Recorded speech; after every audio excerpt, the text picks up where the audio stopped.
Oh Gemini Dies. The crystal flute in my hand didn't shatter, but the champagne inside it trembled, creating tiny, chaotic ripples that mirrored the sudden earthquake in my soul. The ballroom was alive with the hum of expensive conversation, the scent of fresh lilies, and the soft, confident jazz of a live quartet, but all of it had just turned into a suffocating gray noise. My daughter, Elena, the girl whose laughter used to be the only music I needed, had just hugged me for the cameras, her smile dazzling enough to fool 300 guests. But as she pulled away, her grip on my forearm tightened with a bruising desperation, and her breath hitched against my ear. The words she whispered weren't, "I love you," or, "I'm so happy." They were a terrified plea, barely audible over the applause. "Dad, check his references, please." She pulled back before I could respond, her mask of radiant joy instantly slipping back into place as she turned to kiss the man standing beside her, Marcus, the man we were all here to celebrate. The man she was supposed to marry in 3 months. I stood there, frozen, a statue in a tuxedo, watching the man I had welcomed into my home, my business, and my family wrap his arm around my daughter's waist. He looked at me and winked, a gesture of camaraderie that suddenly felt like a blade sliding between my ribs. The applause swelled, a thunderous wave of approval for a lie I didn't yet understand, but the cold sweat pricking at my hairline told me everything I needed to know. The predator was already inside the house. Before I go any further, tell me in the comments where you're watching from, because I have a feeling this story of betrayal and survival is going to resonate whether you're in London, New York, or a quiet town in the middle of nowhere. My name is Robert Vance. I'm 62 years old, a man who built a mid-sized logistics empire from a single rusty van and a stubborn refusal to sleep. I've spent my life negotiating contracts, reading fine print, and looking people in the eye to see if they were selling me a dream or a disaster. I thought I had good instincts. I thought I could spot a fraud from across a boardroom table. But grief has a way of dulling your senses, of making you desperate for things to be okay. When my wife, Martha, passed away 4 years ago, the silence in our sprawling house became deafening. Elena was the only bright spot left, the anchor that kept me from drifting away entirely. So when she brought Marcus home, I wanted him to be the one. I wanted to believe in the fairy tale because I was too tired to vet the reality.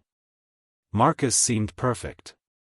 He was 34, a consultant for international tech firms, vague enough to be impressive, specific enough to explain his erratic schedule. He was charming, attentive, and deferred to me with a respect that felt old-fashioned and comforting. He didn't ask for money, in fact, he insisted on paying for dinners, bringing expensive scotch, and offering savvy advice on my own portfolio. He had seamlessly integrated himself into our lives, becoming the son I never had. He played golf with my partners, charmed the housekeeper, and looked at Elena as if she were the only woman in the world. But now, that image was fracturing. Elena's whisper wasn't just a request, it was a distress signal from a woman who had realized she was trapped. I excused myself from the party, feigning a headache that was quickly becoming real.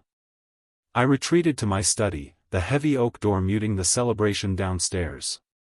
My hands were shaking as I sat at my desk. Check his references. It was an odd phrase for a romantic partner, but it made sense in our world. Marcus had mentioned working for a specific, high-profile boutique firm in Zurich before moving here. He had mentioned a mentor, a Dr. Eris Thorne, who had shaped his worldview. I had nodded along back then, impressed by the name-dropping. Now, I opened my laptop, the blue light harsh in the dim room. I didn't start with Google. Any decent conman can curate a digital footprint. I started with my network. I called a contact at a private intelligence firm in London, a man who owed me a favor from a messy merger back in '98. It was 2 a.m. his turn, but he answered. I gave him the name, Marcus Thorne. He had taken his mentor's surname, he claimed, as a tribute. I gave him the Zurich firm. I gave him the university credentials Marcus had casually mentioned over brandy. Then I waited. The next 3 days were a masterclass in acting. I had to smile at Marcus across the breakfast table. I had to discuss venue options and floral arrangements while every instinct in my body screamed at me to throw him through the window. Elena was playing her part too, but I saw the cracks. Her eyes were rimmed with red. She flinched when he touched her shoulder. We didn't speak of the whisper. We couldn't. The house felt bugged, not with electronics, but with his presence. He was always there, listening, watching, smiling that perfect, empty smile. I realized then that the isolation was by design. He had slowly cut her off from her friends, subtly criticizing them until she stopped calling. He had made himself her entire world, and now that the world was showing its teeth, she had nowhere to run but to me. If this story is hitting you in any way, take a moment to like and subscribe.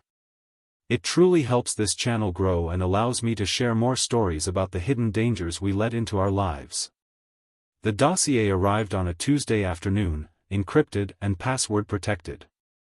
I sat in my car, parked 3 blocks away from my office, and opened the file. The first thing I saw was a photo. It wasn't Marcus. It was the real Marcus Thorne, a man who had died in a skiing accident in the Alps 5 years ago. The man sleeping under my roof was named Elias Vane. And Elias Vane wasn't a tech consultant. He was a chameleon. The report was a catalogue of ruin. Vane had 3 previous aliases. In each case, the pattern was identical: target a wealthy, vulnerable family, usually a widow or a widower with an heiress daughter. Infiltrate. Charm. Isolate.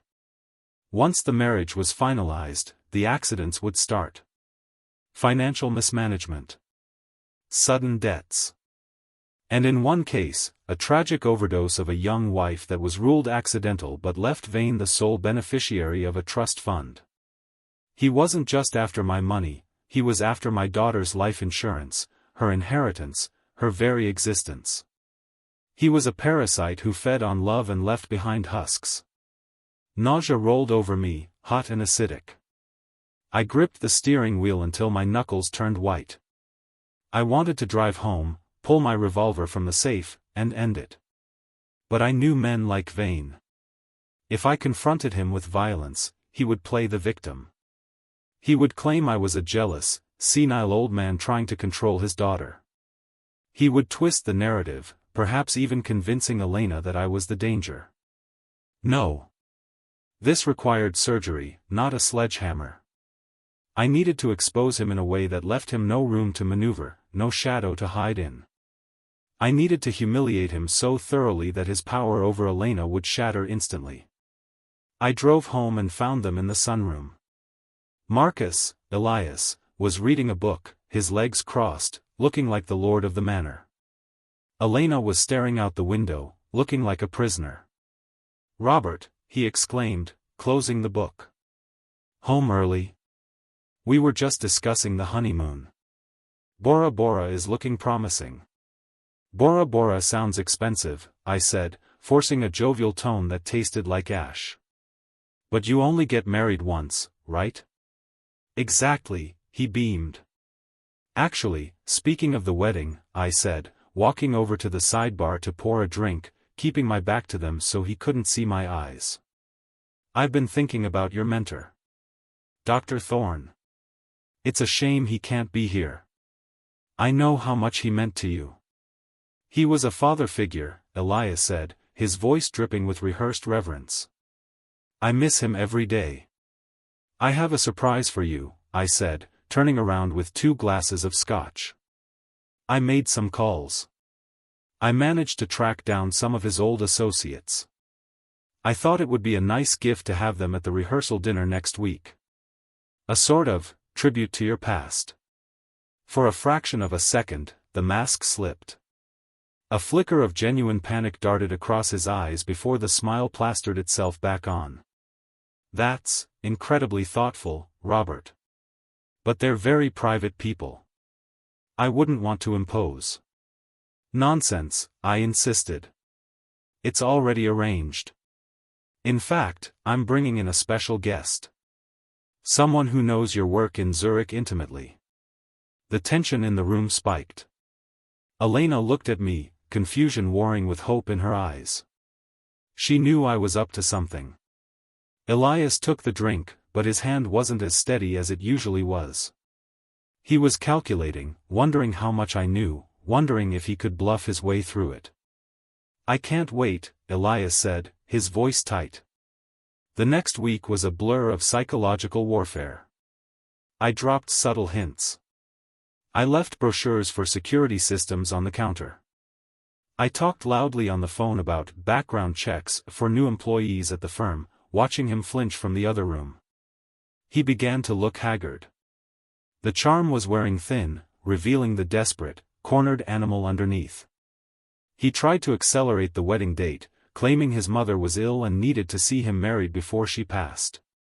I countered with concern, offering to fly his mother out on a private jet. He had to decline, of course, because his mother had been dead for 10 years. Every lie he told, I trapped him in a cage of misplaced generosity. Stay with me, because what happened next changed everything.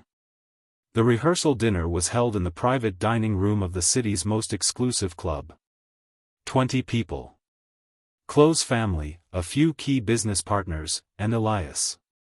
He wore a tuxedo that cost more than my first car, but he looked like he was wearing a straitjacket. He kept scanning the room, waiting for the associates I had promised. When dinner was served, I stood up and tapped my spoon against my glass. The room went silent.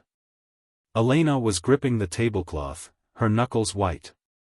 She knew. I had told her everything that morning, showing her the photos, the police reports, the trail of destruction. She had wept, then she had raged, and finally, she had agreed to play her part. She needed to see him destroyed. She needed to reclaim her power. "I'd like to propose a toast," I began, my voice booming in the small room. "To Marcus. A man of mystery. A man of many talents." Elias smiled, but it was a rictus of terror. "Marcus tells us he worked for the prestigious Thorn Group in Zurich," I continued, pacing slowly around the table. "He tells us he was a protégé of Dr. Eris Thorn. A beautiful story. Inspiring." I stopped directly behind Elias's chair. I placed a hand on his shoulder. I felt his muscles spasm. "But you see, there's a funny thing about stories," I said, dropping my voice to a conversational level that carried more threat than a shout. "If you don't keep your facts straight, they fall apart. I invited a guest tonight, as promised.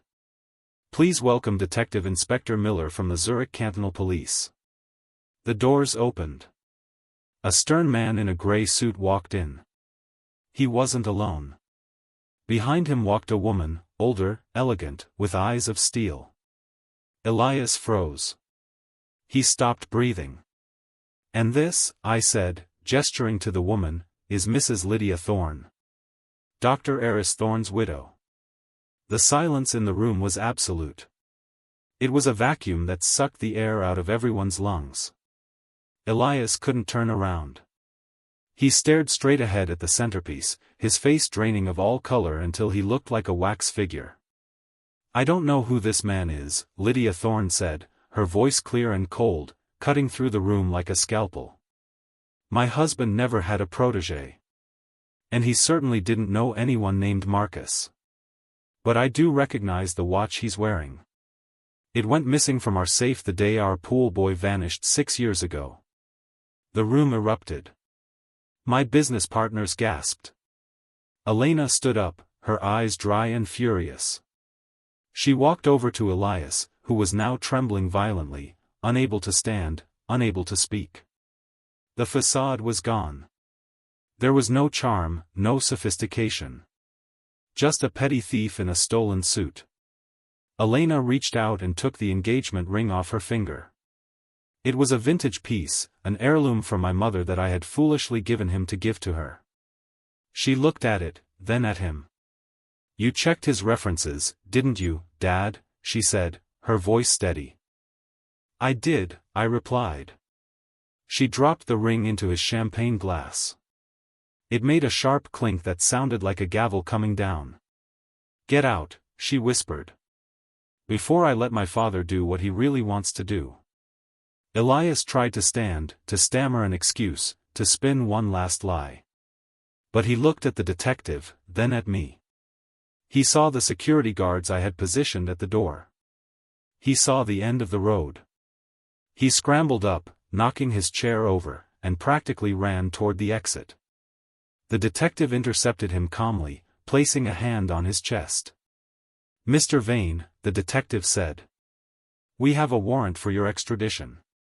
Fraud, embezzlement, and identity theft. You're not going anywhere." The sound of the handcuffs clicking shut was the most satisfying sound I have ever heard in my life. It was better than any applause, sweeter than any music. It was the sound of safety. The aftermath was messy, as these things always are. There were police statements, lawyers, and the humiliating task of canceling a wedding that had been the social event of the season. Elena was heartbroken, not for the man, but for the time she had lost, for the vulnerability she had exposed to a monster. But she was also stronger. She had seen the truth and acted on it. She hadn't ignored that small, nagging voice that told her to check the references. Weeks later, we sat on the terrace, watching the sunset over the estate. The silence between us was no longer heavy, it was peaceful. "You saved me," she said quietly, swirling her tea. "You saved yourself," I corrected her. "You whispered. You asked for help. That's the bravest thing you could have done. Most people are too afraid of being rude to stop a disaster. You weren't." I looked at her, seeing the resilience in her posture. We had scars, yes. My bank accounts were a little lighter from the forensic investigation fees, and our trust in strangers was shattered perhaps permanently. But we were still here. The house was safe. The predator was in a cage. It makes you wonder, doesn't it? How many of us are sitting across the dinner table from a stranger? How many of us ignore the red flags because we want to be loved, because we don't want to make a scene? We are taught to be polite, to be trusting, to give people the benefit of the doubt. But sometimes, the most loving thing you can do is be suspicious. Sometimes, the whisper is the only thing that stands between you and ruin. So, I have to ask you, is there someone in your life whose story doesn't quite add up? And if there is, are you brave enough to check their references?